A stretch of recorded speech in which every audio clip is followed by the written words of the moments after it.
to MNM lessons and tutorials. Today, we'll talk about the uses of nouns.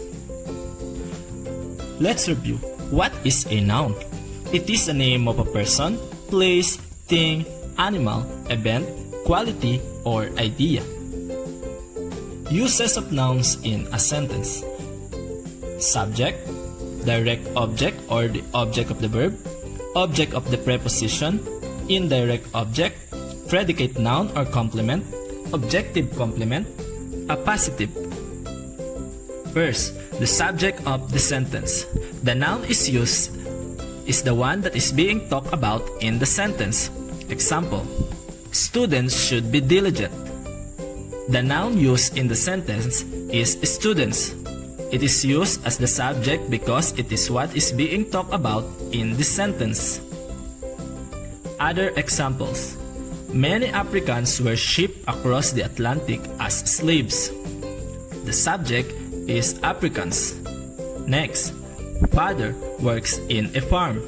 The noun father is used as the subject.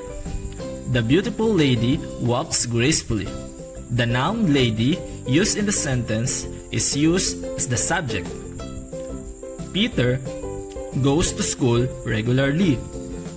The noun used Peter is the subject. That car is a top-of-the-line model. The noun car is used as the subject. Direct object. The noun used is the direct object of the verb. Example, Elaine collects pens. The verb used in the sentence is collects. The subject used is Elaine, and the other noun used is pens. The noun pens was used in the sentence as a direct object of the verb collects. Other examples. My younger sister can recite a poem already. The noun a poem is used as the direct object of the verb recite. Next, the girl lost the bag. The noun used is the bag. It is the direct object of the verb lost. The policeman arrests the robber. The noun the robber is the direct object of the verb arrest. Object of the preposition. A noun that serves as the object of a preposition, such as in, on, at, from, and etc. Example, someone is left in the library. The noun library is used as the object of the preposition in. In is the preposition used in the sentence. Other examples. The theme of the story is friendship. The noun story is the object of the preposition of. 3 students are absent in the class. The noun class is the object of the preposition in.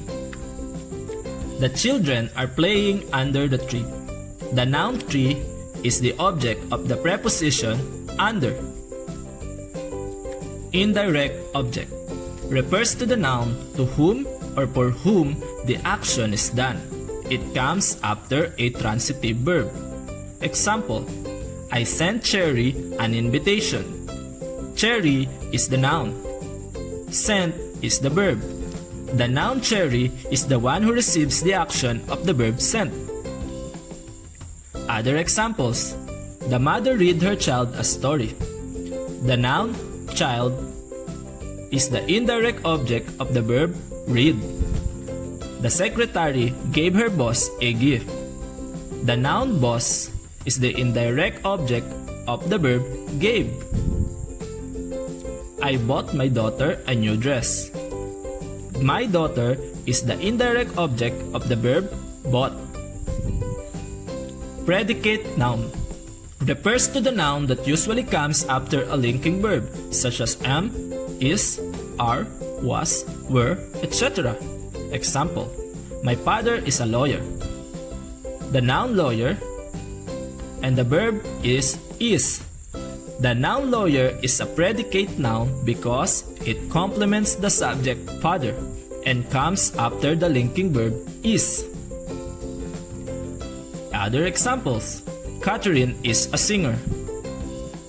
The noun singer is the predicate noun used for Catherine.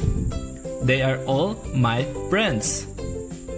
The noun friends is used to complement the subject they. Rosario was a valedictorian during his elementary graduation. The noun valedictorian is used as a predicate noun for Rosario. Objective complement.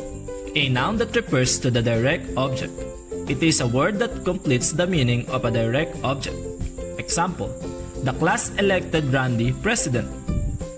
The noun president refers or complements Randy. Randy is the direct object of the verb elected. Therefore, president is an objective complement. Other examples, they call their mother Mamang. The noun mamang is the objective complement of mother. I name my cat Garfield. The noun Garfield is an objective complement for the noun cat.